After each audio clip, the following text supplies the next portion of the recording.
Hello everyone, welcome to Snehapipariya channel. આજે આપણે બનાવીશું South Indian special Mysore cafe style Mysore masala dosa green ચટણીવાળા. જો તમે સાઉથ ઇન્ડિયન વસ્તુ ખાવાના શોખીન છો તો તમે એક વખત આ રેસિપી જરૂરથી ટ્રાય કરો. આઈ ગેસ કે તમને પસંદ જ આવશે આ રેસિપી. અને જો મારી રેસિપી પસંદ આવે તો વિડીયોને લાઇક અને શેર જરૂરથી કરો. તો ચાલો આપણે સ્ટાર્ટ કરીએ. સૌપ્રથમ તો આપણે ઇન્ગ્રીડિયન્ટ્સ જોઈ લઈએ. તો અહીંયા મેં 600 થી 700 ગ્રામ જેટલા બટાકા લીધા છે, જેને મેં બાફી લીધા છે અને જેની છાલ મેં કાઢી લીધી છે. અને સૌપ્રથમ તો આપણે આલુ ભાજી જ બનાવવાના છીએ. અને અહીંયા મેં આદુ અને મરચાંની પેસ્ટ લીધી છે. એક મીડિયમ સાઇઝનો કાંદો આવી રીતે લાંબો સમારીને લીધો છે. એક કેપ્સિકમ લીધું છે, જેને આપણે આવી રીતે લાંબુ સમારી લેવાનું છે. અને અહીંયા મેં ધાણા લીધા છે અને લીલું લસણ લીધું છે.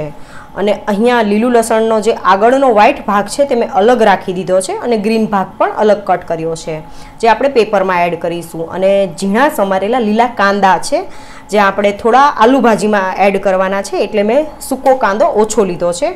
અને અહીંયા મેં 1/4 બાઉલ જેટલી ચણાની દાળ લીધી છે, જેને મેં 6 થી 7 કલાક અગાઉ પાણીમાં પલાળીને રાખી છે. પરંતુ જો તમે તાત્કાલિક તેને એડ કરતા હોય તો થોડી ઘણી બાફી લેવી, જેથી કાચી ના લાગે. ગરમ મસાલો જોઈશે આપણને, બાકીના જરૂરી મસાલા અને એક મીડિયમ સાઇઝનું લીંબુ જોઈશે આપણને, અને મીઠા લીમડાના પાન જોઈશે. અહીંયા સાઉથ ઇન્ડિયન સ્ટાઇલ છે એટલે આપણે મીઠા લીમડાના પાનનો યુઝ વધારે કરીશું. અને સૌપ્રથમ તો આપણે આ બટાકાને એક ફોગની મદદથી મેશ કરી લેવાના છે. અને આ બટાકાને આપણે આખા ભાગા જ મેશ કરવાના છે, એકદમ મેશ નથી કરી લેવાના. તો આપણે બટાકા મેશ કરી લીધા છે.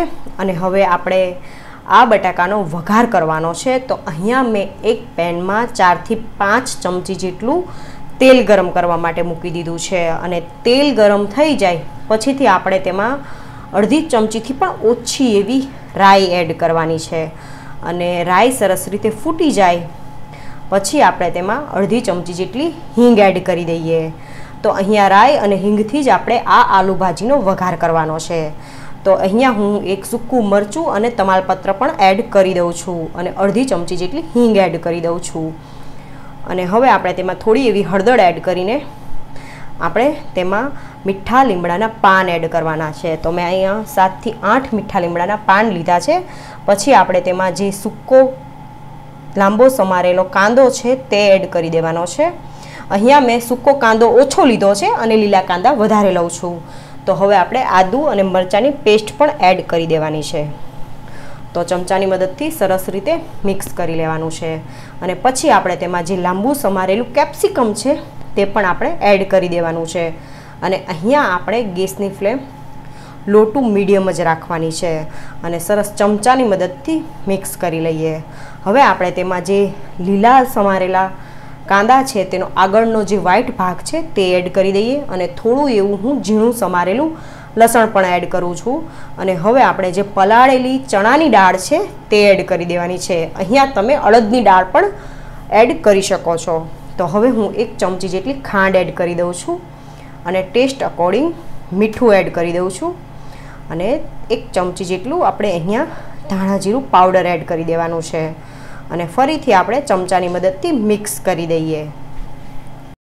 1 થી 2 મિનિટ સુધી આપણે આ બધી વસ્તુને સાંતળવાની છે. તો 1 થી 2 મિનિટ થઈ ગઈ છે. તો હવે આપણે તેમાં મેશ કરેલા બટાકા એડ કરી દેવાના છે. અને બટાકા પર આપણે ટેસ્ટ અકોર્ડિંગ મીઠું એડ કરવાનું છે. જો તમે બાફતી વખતે બટાકામાં મીઠું એડ કર્યું હોય તો એ પ્રમાણે એડ કરવું. તો હું મીઠું એડ કરી દઉં છું. અને 1 ચમચી જેટલો ગરમ મસાલો એડ કરવાનો છે. અને લીંબુ એડ કરવાનું છે. અને ખાટો મીઠો અને એવો મસાલો બને તો ખાવાની મજા આવે છે. તો હવે આપણે લીંબુ એડ કર્યા પછી લીલા કાંદા એડ કરવાના છે. લીલા કાંદાનો જે લીલો ભાગ છે તે એડ કરું છું અને લીલું લસણ એડ કરું છું, જેનો ટેસ્ટ વધારે સારો આવે છે. અને લાસ્ટમાં આપણે લીલા ધાણા એડ કરવાના છે. અને આપણે ચમચાની મદદથી સરસ રીતે મિક્સ કરી લેવાનું છે. અહીંયા લસણ નાખવું ઓપ્શનલ છે, પરંતુ લીલા લસણનો ટેસ્ટ આલુ ભાજીમાં બહુ સરસ આવે છે. તો હવે આપણે બટાકાનો મસાલો રેડી છે. તમે જોઈ શકો છો કે યમી એવો આપણો મસાલો રેડી છે. અને મારા ધ્યાનનો આ ફેવરિટ છે અને એનો પેરટ કલરનો મસાલો રેડી છે. તો હવે આપણે ઢોસામાં લગાવવાની ગ્રીન ચટણી બનાવી લઈએ. તો એના માટે મેં આટલા ઇન્ગ્રીડિયન્ટ્સ લીધા છે. તો અહીંયા મેં એક બાઉલ જેટલા ફ્રેશ પુદીનાના પાન લીધા છે. પાન જ લીધા છે, પુદીનાની દાંડલીઓ નથી લીધી. અને લીલા ધાણા લીધા છે, લીંબુ લીધું છે, 4 થી 5 લસણની કળી લીધી છે, મીઠા લીમડાના પાન લીધા છે, એક તીખું મરચું લીધું છે, આદુનો ટુકડો લીધો છે અને સિંગ દાણા લીધા છે. શેકેલી સિંગ છે જેની છાલ મેં કાઢી લીધી છે. તમે તેની જગ્યાએ સાદી સિંગ પણ એડ કરી શકો છો. તો અહીંયા મેં એક મિક્સરનું જાર લઈ લીધું છે. તેમાં મેં પુદીનાના પાન એડ કરી દીધા છે અને ઝીણા સમારેલા ધાણા એડ કરું છું. તો હવે આપણે તેમાં લસણ એડ કરી દઈએ, આદું એડ કરી દેવાનું છે. આદુની છાલ હું હંમેશા કાઢીને જ એડ કરું છું. અને હવે આપણે તેમાં મીઠા લીમડાના પાન એડ કરી દેવાના છે. અને આ ચટણીને તીખી જ બનાવવાની છે એટલે હું એક તીખું મરચું એડ કરું છું અને એક મોટું મરચું એડ કરું છું, જેનો આપણે બિયાનો ભાગ ચટણીમાં નથી નાખવાનો. આ મરચું આપણે ખાલી ચટણીને થીક બનાવવા માટે જ નાખવાનું છે અને સરસ ગ્રીન કલર આવશે. તો હવે હું દાણા એડ કરી દઉં છું અને અહીંયા તમે ખારી શીંગના દાણા પણ લઈ શકો છો. તો હવે આપણે અડધી ચમચી જેટલો મરીનો ભૂક્કો એડ કરવાનો છે. ટેસ્ટ અકોર્ડિંગ મીઠું એડ કરી દેવાનું છે અને અડધી ચમચીથી પણ ઓછી એવી ખાંડ એડ કરવાની છે. અને લાસ્ટમાં આપણે લીંબુ એડ કરી દેવાનું છે. અને લીંબુ એડ કર્યા પછી આપણે આ જારનું ઢાંકણ બંધ કરીને તેમને પાણી એડ કર્યા વગર જ ગ્રાઇન્ડ કરી લેવાની છે. તો હું 1 મિનિટ સુધી તેને ગ્રાઇન્ડ કર્યા પછી તેમાં જરૂર મુજબ જ આપણે પાણી એડ કરવાનું છે. આ ચટણીને બહુ આછી નથી બનાવવાની, થોડી થીક જ રહેવા દેવાની છે, કારણ કે આ ચટણીને આપણે ઢોસા પર પાથરવાની છે. તો હું થોડું એવું જ પાણી એડ કરું છું અને ફરી આ ચટણીને હું ગ્રાઇન્ડ કરી લઉં છું. તો તમે જોઈ શકો છો કે સરસ એવી ચટણી આપણી રેડી છે અને સરસ ગ્રીન કલર આવ્યો છે. તો આ ચટણીને આપણે એક અલગ બાઉલમાં કાઢી લેવાની છે. તો તમે તેની થિકનેસ જોઈ શકો છો, આપણે ઘટ્ટ જ ચટણી રહેવા દેવાની છે. તો આપણી મરચાં અને પુદીનાની ચટણી રેડી છે અને આ ચટણી તમે તમારા ટેસ્ટ અકોર્ડિંગ વધારે તીખી ઓછી કરી શકો છો. તો ફાઇનલી હવે આપણે ઢોસા બનાવી લઈએ. તો અહીંયા મેં એક લોખંડની તવી લઈ લીધી છે અને જે 4.5 કિલોની છે અને તેને આપણે સરસ રીતે ગરમ થવા દેવાની છે. અને પછી એક પાણીવાળું કપડું લઈને તેને પાણીની મદદથી ગ્રીસ કરી લેવાની છે. અને પછી આપણે ગેસની ફ્લેમ સ્લો કરી દેવાની છે. તો હવે હું બાકીની વસ્તુ પણ તમને બતાવી દઉં. તો સૌપ્રથમ તો મેં પ્લેટફોર્મ ઉપર પેપર પાથરી દીધા છે જેથી વધારે પ્લેટફોર્મ બગડે નહીં. આ પણ એક ટિપ્સ કહેવાય. અને એક સાઈડ મેં જે આલુ ભાજી બનાવી છે તે મૂકી દીધી છે. અને પેપર પર એડ કરવા લીલા ધાણા, લીલું લસણ અને લીલા કાંદા પણ ડીશમાં મૂકી દીધા છે. લાલ મરચું પાવડર લીધું છે અને થોડોક પાઉંભાજીનો મસાલો અને અડધી ચમચી જેટલો ગરમ મસાલો લીધો છે અને ઢોસાનું બેટર લીધું છે. અને અહીંયા મેં માખણ લીધું છે, ઘરનું ફ્રેશ માખણ છે અને થોડું તેલ પણ લીધું છે. તો સૌપ્રથમ તો આપણે આ લોઢીને પાણીની મદદથી ગ્રીસ કરી લેવાની છે. અને હવે આપણે ઢોસાના બેટરને પાથરવાનું છે. તો આપણે ગેસની ફ્લેમ સ્લો કરી દેવાની છે અને બેટરને આપણે લોઢી પર એડ કર્યા પછી એકદમ સ્લોલી અંદરથી બહારની તરફ રાઉન્ડ શેપમાં ઢોસાને પાથરવાનો છે. અને આ ઢોસાના બેટરની રેસિપીની લિંક હું મારા ડિસ્ક્રિપ્શન બોક્સમાં આપી દઈશ, ત્યાં જઈને તમે જોઈ શકો છો. તો તમારે જે સાઇઝનો ઢોસો બનાવવો હોય એ સાઇઝનો તમે બનાવી શકો છો, પરંતુ હું મારી જેટલી સાઇઝની લોઢી છે એવડો મોટો જ ઢોસો બનાવું છું. અને આપણે જેવો ઢોસો પાથરી દઈએ પછી આપણે ગેસની ફ્લેમ મીડિયમ ટુ હાઈ કરી દેવાની છે. તો હવે આપણે બટર ઢોસા પર એડ કરવાનું છે. તો હું બટર થોડુંક વધારે પ્રમાણમાં લઈશ જેથી ઢોસા સરસ ક્રિસ્પી થાય. અને ઢોસાની બોર્ડર ઉપર થોડું તેલ એડ કરી દેવાનું છે. હું અહીંયા બટર અને તેલ બંને લઉં છું. ઢોસાને પાથરી દીધા પછી આપણે ગેસની ફ્લેમ મીડિયમ ટુ હાઈ કરી દેવાની છે અને બટરને આખા ઢોસા પર આવી રીતે પાથરી દેવાનું છે અને સરસ સ્પેચ્યુલાની મદદથી આવી રીતે પ્રેસ કરવાનું છે, તેથી સરસ લીસો ઢોસો બને. તો હવે આપણે જે લાલ મરચું પાવડર લીધું છે તે આપણે ઢોસા પર સ્પ્રિંકલ કરી દેવાનું છે અને સાથે આપણે થોડોક પાઉંભાજીનો મસાલો પણ સ્પ્રિંકલ કરી દઈએ અને થોડોક ગરમ મસાલો પણ સ્પ્રિંકલ કરી દેવાનો છે જેથી પેપરમાં બહુ સારો ટેસ્ટ આવે છે. તો વળી આપણે સ્પેચ્યુલાની મદદથી આવી રીતે પ્રેસ કરવાનું છે અને હું બટરનું થોડોક વધારે યુઝ કરું છું જેથી સરસ પેપર ક્રિસ્પી બને. તો વળી આપણે સ્પેચ્યુલાની મદદથી આ બધી વસ્તુને આવી રીતે પેપર ઉપર પાથરી દેવાની છે। તો તમે જોઈ શકો છો કે બધી બાજુથી તેની જાતે જ ઢોસો ઉઠલી ગયો છે। તો હવે આપણે જે ગ્રીન ચટણી બનાવી છે તે ઢોસા પર પાથરી દેવાની છે। તો આપણે સાઉથ ઇન્ડિયન સ્ટાઇલ ઢોસો બનાવવાના છીએ એટલે આપણે ચટણી પાથરી દેવાની છે। તો બધી બાજુથી ઢોસો તેની જાતે જ ઉખડી ગયો છે। તો હવે હું ચટણી પાથરી દઉં છું। તો આ ઢોસા પર ચટણી લગાવી દીધા પછી આપણે ઝીણું સમારેલું લસણ એડ કરવાનું છે, જેનો ટેસ્ટ બહુ સારો આવે છે, અને થોડા ઝીણા સમારેલા ધાણા એડ કરી દઈએ।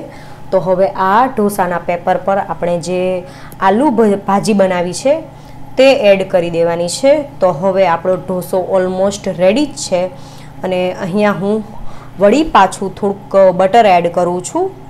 બટરથી બહુ સારો ટેસ્ટ આવે છે, બહાર કરતાં તો ક્યાંય સારા ઢોસા આપણે ઘરે બનાવીશું।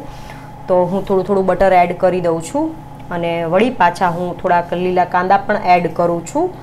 અને હવે આપણો ઢોસો રેડી છે, તો તેને હું આવી રીતે વાળી દઉં છું। તો તમે જોઈ શકો છો સરસ લીસો ઢોસો રેડી થયો છે, અને હવે આપણો આ ઢોસો રેડી છે। તો મૈસૂર કાફે સ્ટાઇલ ગ્રીન ચટણીવાળો ઢોસો આપણો રેડી છે। તો હવે હું તમને બીજો ઢોસો કરીને બતાવું છું।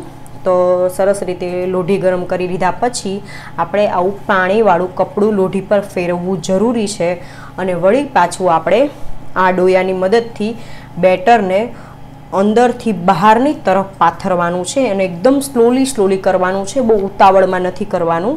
અને અહીંયા આપણે ગેસની ફ્લેમ એકદમ સ્લો કરી દેવાની છે, અને આપણો ઢોસો સરસ રીતે પથરાઈ જાય પછી આપણે ગેસની ફ્લેમ મીડિયમ ટુ હાઈ કરવાની છે।